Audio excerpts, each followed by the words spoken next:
법우님들, 안녕하십니까? 오늘 이 자리에서 법우님들과 나누고 싶은 이야기가 있습니다. 혹시 이런 경험이 있지 않으십니까?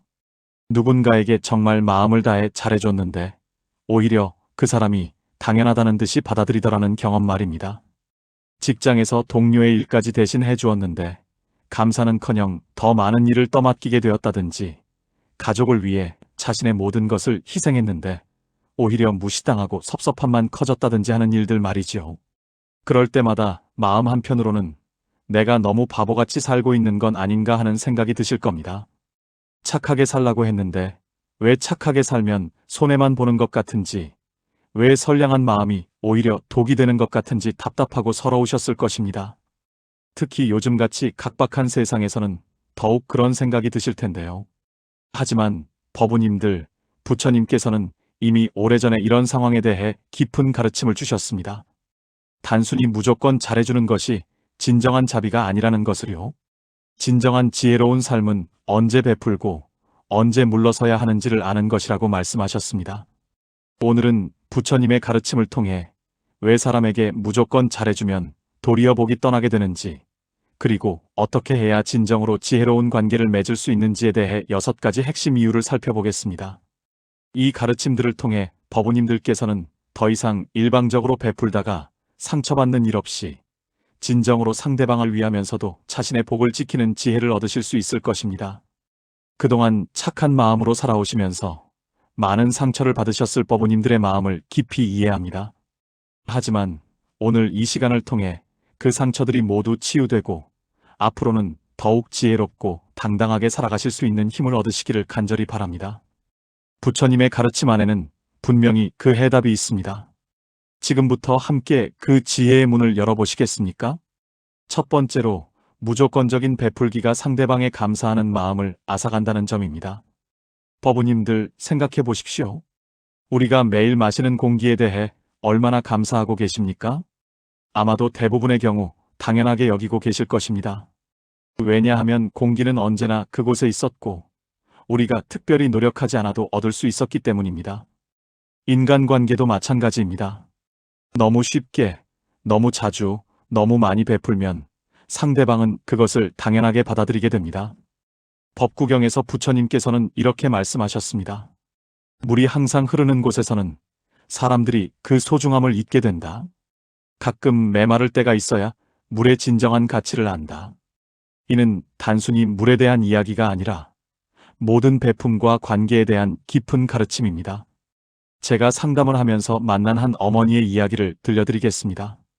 이 어머니는 자식들을 위해 평생을 희생하며 살았습니다. 아침 일찍 일어나서 도시락을 싸주고 밤늦게까지 아이들 공부를 도와주고 자신이 입고 싶은 옷 한 벌 사지 못하면서도 아이들에게는 최고의 것만 해주려고 했습니다. 그런데 아이들이 성인이 되자 어떻게 되었을까요? 어머니의 헌신을 당연하게 여기며 조금만 부탁을 들어주지 않으면 엄마는 왜 이래? 하며 불만을 표현했습니다. 어머니가 아플 때도 큰 관심을 보이지 않았고 명절에도 자신들의 일정을 우선시했습니다. 이 어머니는 눈물을 흘리며 말했습니다. 스님, 제가 너무 잘해준 게 독이 된 것 같아요. 아이들이 저를 우습게 보는 것 같아요. 이것이 바로 무조건적 베풀매의 함정입니다. 상대방이 받는 것에 익숙해지면 그것이 얼마나 큰 희생과 사랑에서 나온 것인지를 잊게 됩니다. 조주선사의 어록에서도 이런 가르침을 찾을 수 있습니다. 어떤 제자가 스승님, 왜 때로는 제자에게 냉정하게 대하십니까? 라고 물었을 때 조주선사는 항상 단맛만 주면 혀가 무디어진다. 때로는 쓴맛도 있어야 단맛의 소중함을 안다고 답했습니다. 이는 인간관계에서도 마찬가지입니다. 항상 베풀고 희생하기만 하면 상대방은 그것의 가치를 제대로 인식하지 못하게 됩니다. 그렇다면 어떻게 해야 할까요? 때로는 아니오라고 말할 수 있는 용기가 필요합니다. 매번 모든 부탁을 들어주지 말고 정말 중요하고 의미 있는 일에만 도움을 주는 것입니다. 예를 들어 직장에서 동료가 자신의 일을 떠넘기려 할 때 죄송하지만 오늘은 제 업무도 바빠서요라고 정중하게 거절할 수 있어야 합니다. 가족에게도 마찬가지입니다. 무조건 모든 것을 해주는 것보다는 상대방이 스스로 할 수 있도록 기회를 주는 것이 진정한 사랑입니다. 아이가 스스로 할 수 있는 일까지 대신 해주면 아이는 성장할 기회를 잃게 됩니다. 남편이나 아내의 모든 일을 대신 처리해주면 상대방은 자립심을 잃고 의존적이 되어버립니다. 법우님들께서는 이제 이해하셨을 것입니다. 진정한 자비는 무조건적인 베풀미 아니라 상대방이 감사할 수 있는 마음과 성장할 수 있는 기회를 함께 주는 것입니다. 때로는 거절하고, 때로는 기다리고, 때로는 상대방이 스스로 해결할 수 있도록 뒤에서 지켜보는 것이 진정한 지혜입니다. 오늘부터는 무조건 베풀기보다는 언제 베풀고 언제 물러서야 하는지를 지혜롭게 판단해 보시기 바랍니다. 그럴 때 상대방도 법우님의 소중함을 더 깊이 느끼게 될 것이고 진정한 감사의 마음을 가지게 될 것입니다. 두 번째로 경계 없는 베풀미, 어떻게 자신의 존재감을 희미하게 만드는지 살펴보겠습니다. 법우님들, 혹시 이런 경험이 있으십니까? 항상 다른 사람의 요구에 맞춰 살다 보니 정작 자신이 원하는 것이 무엇인지 모르게 되었다든지, 자신의 의견보다는 항상 남의 의견을 먼저 듣고 따르게 되었다든지 하는 경험 말입니다. 이런 상황이 계속되면 우리의 존재감은 점점 희미해집니다. 다른 사람들도 우리를 항상 말을 잘 듣는 사람, 절대 거절하지 않는 사람으로만 인식하게 되어 우리의 진짜 모습이나 능력을 보지 못하게 됩니다. 금강경에서 부처님께서 말씀하신 내용을 살펴보겠습니다.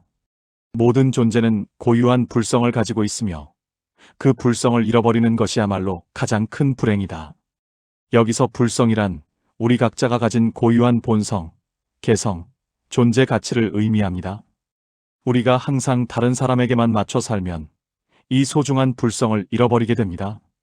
실제로 제가 만난 한 분의 이야기를 들려드리겠습니다. 50대 중반의 한 여성분이었는데 평생을 남편과 자식들을 위해 헌신하며 살아왔습니다. 남편이 원하는 음식을 해주고 남편이 보고 싶어하는 TV 프로그램을 함께 보고 남편의 친구들이 오면 급진히 대접하며 살았습니다. 아이들에게도 마찬가지였습니다. 아이들이 원하는 모든 것을 해주고 아이들의 모든 요구를 들어주며 살았습니다. 그런데 아이들이 독립하고 남편이 정년 퇴임을 하자 갑자기 공허함이 밀려왔다고 합니다. 스님, 저는 누구인가요? 제가 정말 좋아하는 것이 뭔지도 모르겠어요. 평생을 남을 위해 살았더니 정작 제 자신은 사라져버린 것 같아요. 이분의 고백에서 우리는 경계 없는 베풀매의 위험성을 볼 수 있습니다. 자신의 정체성과 개성을 포기하고 오직 남을 위해서만 살면 결국 자신이 누구인지조차 잃어버리게 됩니다. 원효대사의 가르침에서도 이와 관련된 지혜를 찾을 수 있습니다. 자신을 잃으면서까지 남을 섬기는 것은 참다운 보살도가 아니다. 자신의 본성을 밝히 알고 그 바탕 위에서 남을 돕는 것이 진정한 자비다. 이 말씀의 의미는 깊습니다. 우리가 자신의 정체성과 가치를 잃어버리면 오히려 다른 사람에게도 도움이 되지 않는다는 것입니다. 왜냐하면 자신조차 제대로 돌보지 못하는 사람이 어떻게 다른 사람을 진정으로 도울 수 있겠습니까? 그렇다면 어떻게 해야 할까요? 먼저 자신만의 고유한 영역을 지켜야 합니다. 예를 들어 하루 중 일정 시간은 오직 자신만을 위한 시간으로 정해두는 것입니다. 이 시간에는 자신이 좋아하는 일을 하고 자신의 취미를 즐기고 자신만의 생각에 잠길 수 있어야 합니다. 또한 자신의 의견을 명확히 표현하는 연습이 필요합니다. 저는 이렇게 생각합니다. 제 의견은 다릅니다라고 말할 수 있는 용기를 가져야 합니다. 처음에는 어색하고 죄책감이 들 수도 있지만 이것이야말로 건강한 관계의 시작입니다. 가족 관계에서도 마찬가지입니다. 남편이나 아내의 모든 취향에 맞춰 살기보다는 서로의 개성을 존중하며 살아가는 것이 더 건강한 부부관계입니다. 당신은 골프를 좋아하니 골프를 치고 저는 독서를 좋아하니 책을 읽겠습니다. 이렇게 말할 수 있어야 합니다. 아이들에게도 부모의 개성을 보여주는 것이 중요합니다. 부모도 고유한 꿈과 취미, 관심사가 있다는 것을 아이들이 알 때 아이들도 부모를 한 명의 독립된 인격체로 존중하게 됩니다. 직장에서도 자신만의 전문성과 개성을 발휘해야 합니다. 단순히 상사의 지시에만 따르는 직원이 아니라 자신만의 아이디어와 능력을 보여줄 수 있는 직원이 되어야 존재감을 인정받을 수 있습니다. 법우님들, 이제 이해하셨을 것입니다. 진정한 관계는 자신을 완전히 포기하고 상대방에게만 맞추는 것이 아닙니다. 서로의 개성과 정체성을 존중하면서도 조화롭게 어우러지는 것입니다. 마치 오케스트라에서 각 악기가 자신만의 고유한 소리를 내면서도 아름다운 하모니를 만들어내는 것처럼 말입니다. 오늘부터는 자신만의 경계를 분명히 하고 자신의 개성과 가치를 소중히 여기시기 바랍니다. 그럴 때 오히려 다른 사람들이 법우님을 더 존중하고 소중히 여기게 될 것입니다. 자신을 사랑하지 않는 사람이 어떻게 남을 진정으로 사랑할 수 있겠습니까? 자신의 존재 가치를 인정하지 않는 사람이 어떻게 남의 존재 가치를 인정할 수 있겠습니까? 진정한 자비는 자신에 대한 사랑에서 시작됩니다. 세 번째로 분별 없는 선행이 어떻게 악행을 부르는지에 대해 말씀드리겠습니다. 법우님들, 이런 말을 들어보셨을 것입니다. 착한 사람이 당한다, 선량한 사람일수록 이용만 당한다.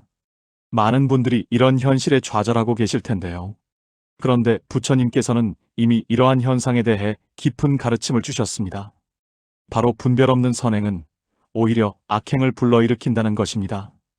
법화경에서 부처님께서 말씀하신 내용을 살펴보겠습니다.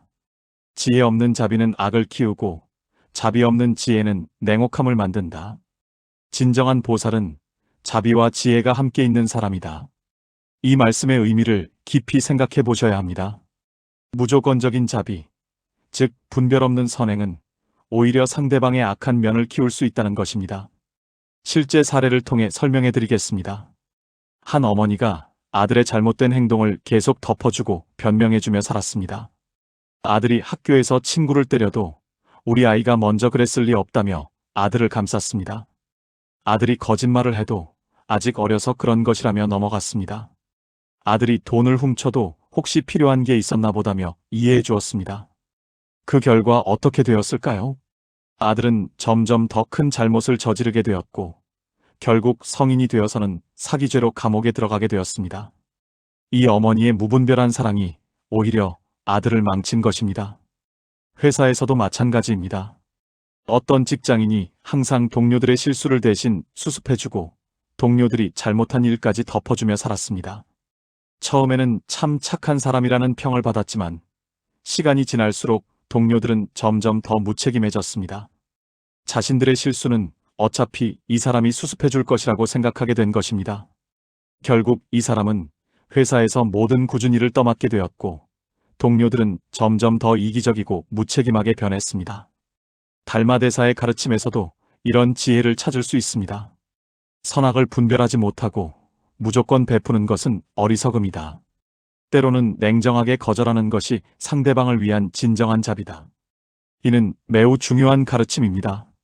상대방의 잘못된 행동을 계속 감싸주고 도와주면 그 사람은 자신의 행동에 대한 책임을 지지 않게 됩니다. 책임을 지지 않으면 성장할 기회도 잃게 되고 결국 더 큰 잘못을 저지르게 됩니다. 그렇다면 어떻게 해야 할까요? 먼저 선악을 분별할 수 있는 지혜를 길러야 합니다. 상대방의 요청이 정당한 것인지 아니면 단순히 자신의 편의를 위한 것인지를 판단할 수 있어야 합니다.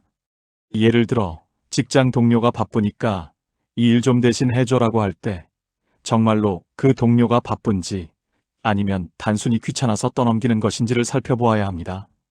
만약 단순히 귀찮아서 떠넘기는 것이라면 죄송하지만 본인이 직접 하시는 게 좋겠어요 라고 말할 수 있어야 합니다.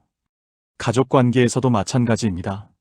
자녀가 잘못했을 때는 명확히 잘못을 지적하고 스스로 책임질 수 있도록 도와야 합니다.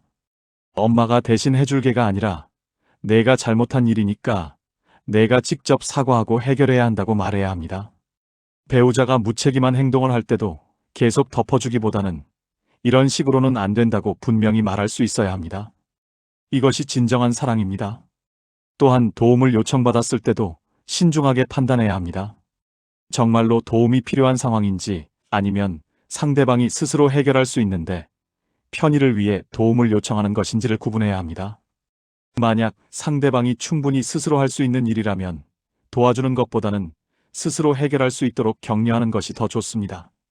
법우님들, 이제 이해하셨을 것입니다. 진정한 자비는 무조건 베푸는 것이 아니라 상대방이 올바르게 성장할 수 있도록 도와주는 것입니다.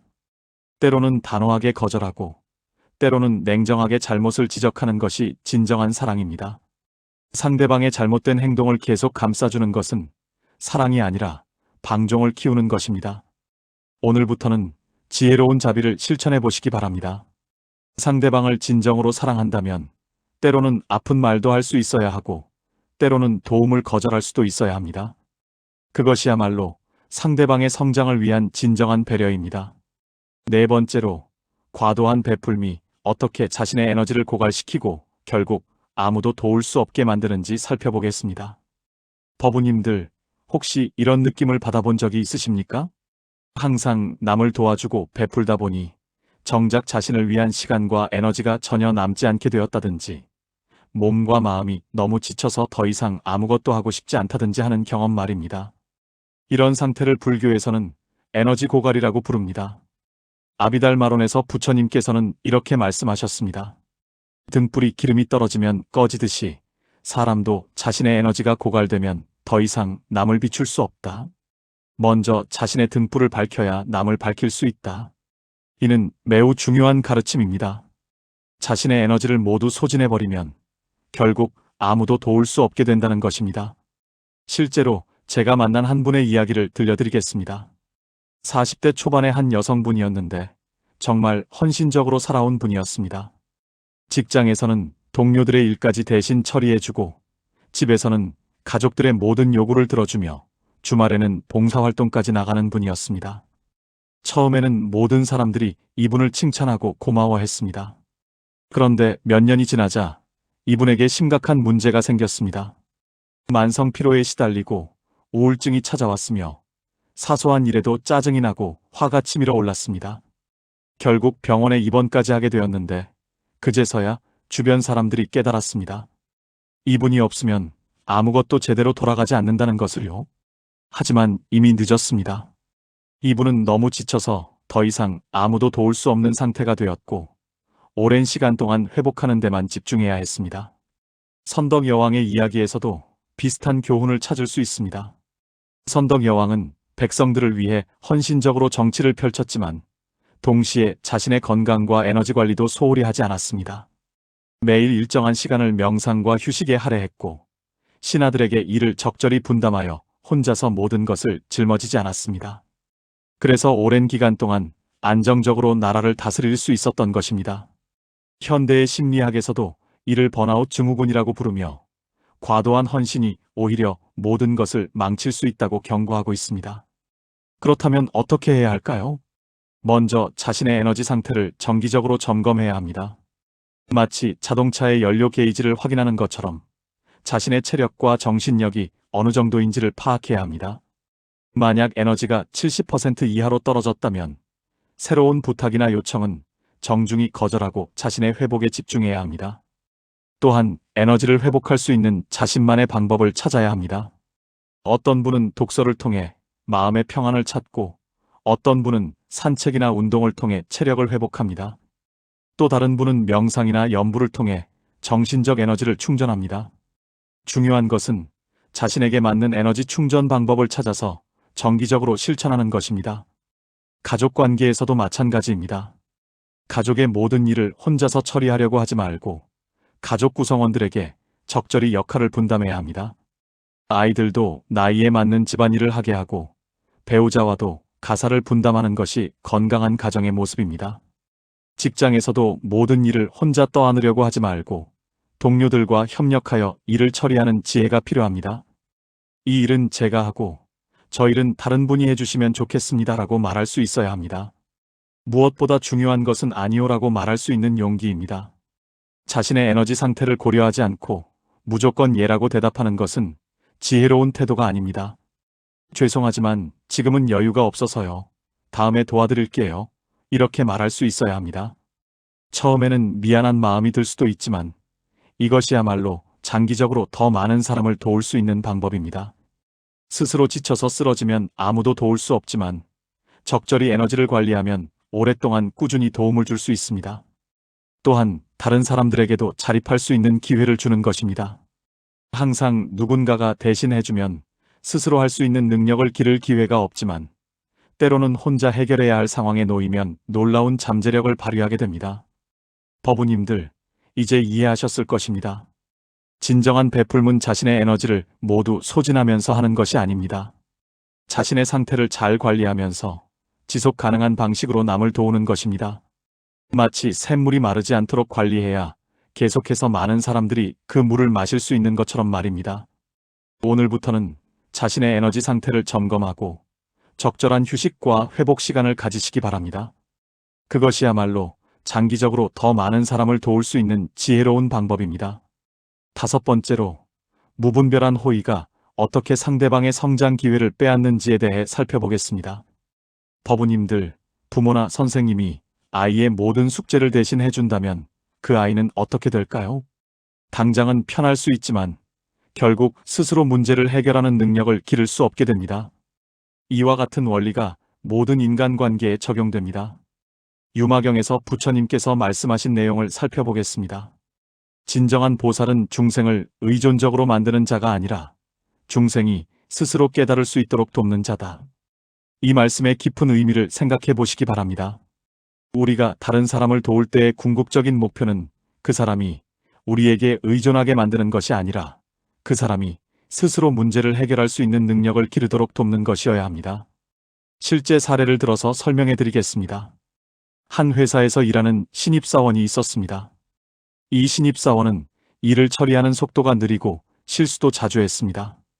같은 팀의 선배 직원 중 한 명이 이 신입사원을 측은히 여겨서 항상 도와주기 시작했습니다. 신입사원이 해야 할 업무를 대신 처리해주고 실수한 부분을 몰래 수정해주고 상사에게 보고할 자료도 대신 만들어 주었습니다. 처음에는 신입사원이 매우 고마워했지만 시간이 지날수록 문제가 생겼습니다. 신입사원은 스스로 일하는 방법을 배울 기회를 잃었고 항상 선배에게 의존하게 되었습니다.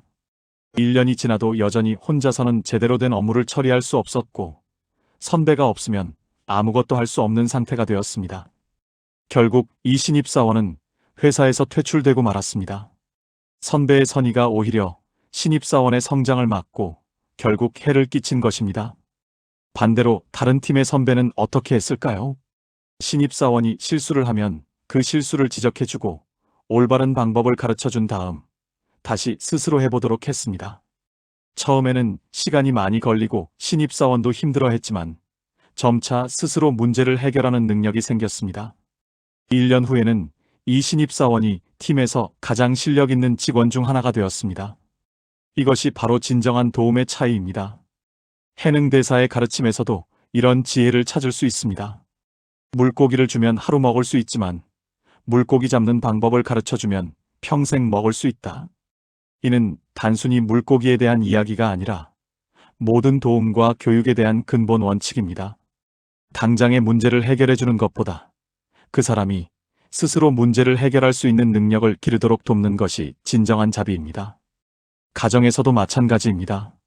아이가 어려운 숙제를 하고 있을 때 부모가 대신 해주면 아이는 당장 편하겠지만 학습 능력이 늘지 않습니다. 대신 아이가 스스로 해결할 수 있도록 힌트를 주고 격려하고 인내심을 가지고 기다려주는 것이 진정한 교육입니다. 배우자 관계에서도 마찬가지입니다. 배우자가 집안일을 서투르게 한다고 해서 모든 것을 대신 해주면 배우자는 평생 집안일을 제대로 배울 기회를 잃게 됩니다. 오히려 처음에는 서툴더라도 스스로 할 수 있도록 격려하고 기다려주는 것이 좋습니다. 그렇다면 구체적으로 어떻게 해야 할까요? 먼저 도움을 요청받았을 때 이것을 어떻게 해결하면 좋을지 함께 생각해 봅시다라고 말하는 것입니다. 직접 해결책을 제시하는 것이 아니라 상대방이 스스로 해결책을 찾을 수 있도록 생각할 기회를 주는 것입니다. 예를 들어 자녀가 숙제가 너무 어려워요라고 하면 어느 부분이 어려운지 말해봐라. 함께 생각해보자라고 대답하는 것입니다. 그리고 아이가 스스로 답을 찾을 수 있도록 적절한 질문을 던져주는 것입니다. 직장에서도 후배가 도움을 요청하면 이런 방법도 있고 저런 방법도 있는데 어떤 방법이 더 좋을 것 같나요? 라고 물어보는 것입니다. 정답을 바로 알려주는 것이 아니라 후배가 스스로 판단하고 선택할 수 있는 기회를 주는 것입니다. 이렇게 하면 처음에는 시간이 더 많이 걸릴 수 있습니다. 하지만 장기적으로 보면 상대방의 능력이 향상되어 앞으로는 비슷한 문제를 스스로 해결할 수 있게 됩니다. 또한 실패할 기회도 주어야 합니다. 항상 성공만 하게 도와주면 실패로부터 배울 수 있는 소중한 경험을 놓치게 됩니다. 때로는 실패를 통해서만 얻을 수 있는 깨달음과 성장이 있습니다. 법우님들, 이제 이해하셨을 것입니다. 진정한 사랑과 자비는 상대방을 편하게 해주는 것이 아니라 상대방이 더 강하고 지혜로운 사람으로 성장할 수 있도록 돕는 것입니다. 때로는 지켜보는 것이 힘들 수 있지만 그것이야말로 상대방의 미래를 위한 진정한 배려입니다. 오늘부터는 무조건 도와주기보다는 어떻게 하면 상대방이 스스로 해결할 수 있을지를 생각해 보시기 바랍니다. 그것이 상대방에게 줄 수 있는 가장 큰 선물입니다. 마지막 6번째로 경계 없는 베풀미, 어떻게 자신의 진정한 가치를 훼손시키는지에 대해 말씀드리겠습니다. 법우님들, 이런 경험이 있지 않으십니까? 항상 베풀고 희생하면서 살았는데 정작 사람들은 그것을 당연하게 여기고 감사해야 하지 않더라는 경험 말입니다. 심지어 조금만 평소와 다르게 행동해도 왜 그래? 어디 아파? 이런 반응을 보인다든지 말이죠. 이는 우리가 스스로 자신의 가치를 깎아내렸기 때문입니다. 법신반야경에서 부처님께서는 이렇게 말씀하셨습니다. 모든 존재는 본래 불성을 가지고 있으며 그 불성의 가치는 무한하다. 하지만 스스로 그 가치를 인정하지 않으면 남들도 그 가치를 보지 못한다. 이 말씀의 의미는 매우 깊습니다. 우리 각자는 모두 소중하고 귀한 존재이지만 스스로 그 가치를 인정하고 지키지 않으면 다른 사람들도 우리를 소중하게 여기지 않는다는 것입니다. 실제로 심리학에서도 이를 자기가치 인식이라고 부르며 자신을 어떻게 대우하는지에 따라 다른 사람들의 태도도 결정된다고 말합니다. 한 가지 사례를 들어보겠습니다. 두 분의 중년 여성이 있었습니다. 한 분은 항상 자신보다 남을 우선시하며 살았습니다. 가족이 맛있는 음식을 먹을 때는 자신은 별로 좋아하지 않는다며 마지못해 먹는 척했고, 좋은 옷이 있어도 나는 이런 거 안 어울려 하며 가족들에게만 사주었습니다. 여행을 갈 때도 나는 집에서 쉬는 게 좋아하며 가족들만 보내주었습니다. 그 결과 어떻게 되었을까요? 가족들은 이분의 희생을 당연하게 받아들이게 되었고, 점점 이분의 의견이나 감정에는 관심을 갖지 않게 되었습니다. 어차피 엄마는 뭐든 괜찮다고 할 거야. 이렇게 생각하게 된 것입니다. 반면에 다른 분은 어떠했을까요? 이분도 가족을 사랑하고 헌신적이었지만 자신의 가치도 소중히 여겼습니다. 이 음식 정말 맛있네요. 저도 좋아해요. 이 옷 예쁘네요. 저한테도 어울릴 것 같아요. 여행 좋죠. 저도 가고 싶어요. 이렇게 자신의 감정과 욕구를 솔직하게 표현했습니다. 물론 가족을 배려했지만 자신을 희생하지는 않았습니다. 그 결과 가족들은 이분을 한 명의 독립된 인격체로 존중했고 의사결정을 할 때도 항상 이분의 의견을 물어보았습니다. 이것이 바로 자기 가치를 인정받는 삶과 그렇지 않은 삶의 차이입니다. 원효 대사의 가르침에서도 이런 지혜를 찾을 수 있습니다. 자신을 낮추는 것과 자신을 무시하는 것은 다르다. 진정한 겸손은 자신의 가치를 알면서도 교만하지 않는 것이다. 이 말씀을 깊이 새겨보시기 바랍니다. 겸손과 자기 비하는 전혀 다른 것입니다. 겸손은 자신의 능력과 가치를 알고 있으면서도 다른 사람을 존중하는 태도이고, 자기 비하는 자신에게는 아무런 가치가 없다고 여기는 태도입니다. 부처님께서는 우리에게 겸손하라고 하셨지 자기 비하하라고 하시지는 않았습니다. 그렇다면 어떻게 해야 자신의 진정한 가치를 지킬 수 있을까요? 먼저 자신의 장점과 능력을 인정해야 합니다. 저는 요리를 잘해요. 저는 사람들 이야기를 잘 들어줘요. 저는 문제 해결 능력이 있어요. 이렇게 자신의 강점을 솔직하게 인정하는 것입니다. 이것은 자만이 아니라 정당한 자기인식입니다. 또한 자신의 감정과 욕구를 솔직하게 표현해야 합니다. 저는 이런 음식을 좋아해요. 저도 이런 곳에 가보고 싶어요. 저는 이렇게 생각해요. 이렇게 말할 수 있어야 합니다. 자신의 의견이나 감정을 숨기고 항상 다른 사람에게만 맞춰주면 다른 사람들은 우리에게 고유한 생각이나 감정이 없다고 생각하게 됩니다. 가격을 매길 때도 마찬가지입니다. 자신이 제공하는 서비스나 도움에 대해서도 적절한 보상이나 인정을 받을 수 있어야 합니다. 무료로만 베풀면 그 가치를 인정받기 어렵습니다. 물론 금전적 보상만을 말하는 것이 아닙니다.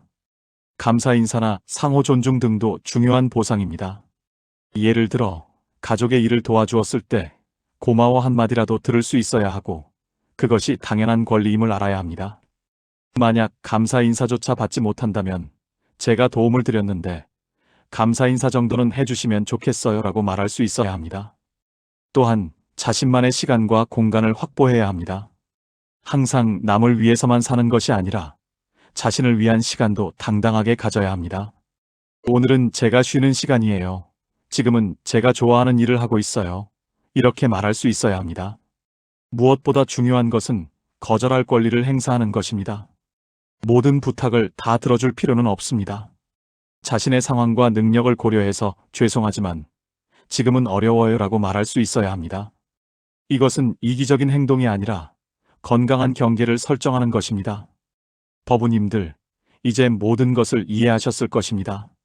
자신의 진정한 가치를 지키는 것은 이기적인 행동이 아닙니다. 오히려 자신을 소중히 여기는 사람만이 다른 사람도 진정으로 소중히 여길 수 있습니다. 자신을 무시하고 깎아내리는 사람이 어떻게 다른 사람을 존중할 수 있겠습니까? 오늘부터는 자신의 가치를 인정하고 그 가치를 다른 사람들도 인정할 수 있도록 행동해 보시기 바랍니다. 법우님들, 지금까지 사람에게 너무 잘해주면 복이 떠나는 6가지 이유에 대해 부처님의 가르침과 함께 살펴보았습니다. 첫 번째로 무조건적인 베풀 및 상대방에 감사하는 마음을 앗아간다는 것을 배웠습니다. 두 번째로 경계 없는 베풀미, 자신의 존재감을 희미하게 만든다는 것을 깨달았습니다. 세 번째로 분별 없는 선행이 악행을 부른다는 진리를 알았습니다. 네 번째로 과도한 베풀미, 자신의 에너지를 고갈시켜 결국 아무도 도울 수 없게 만든다는 것을 이해했습니다. 다섯 번째로 무분별한 호의가 상대방의 성장 기회를 빼앗는다는 것을 배웠습니다. 마지막으로 경계 없는 베풀미, 자신의 진정한 가치를 훼손시킨다는 것을 깨달았습니다. 이 모든 가르침의 핵심은 무엇입니까? 진정한 자비와 사랑은 무조건적인 베풀미 아니라 지혜로운 베풀미라는 것입니다. 언제 베풀고 언제 물러서야 하는지를 아는 것, 상대방을 진정으로 위하면서도 자신의 가치를 지키는 것이 참된 보살도입니다. 법우님들께서는 이제 더 이상 무작정 베풀다가 상처받지 마시기 바랍니다. 대신 지혜로운 자비를 실천하여 상대방도 성장하고 자신도 존중받는 아름다운 관계를 만들어 가시기 바랍니다. 오늘 이 가르침이 도움이 되었다면 좋아요를 눌러주시고 댓글로 법우님들의 경험도 나누어 주시면 감사하겠습니다. 모든 법우님들의 가정에 평안이 깃들고 지혜로운 관계 속에서 진정한 행복을 누리시기를 간절히 발언합니다. 나무아미타불 관세음보살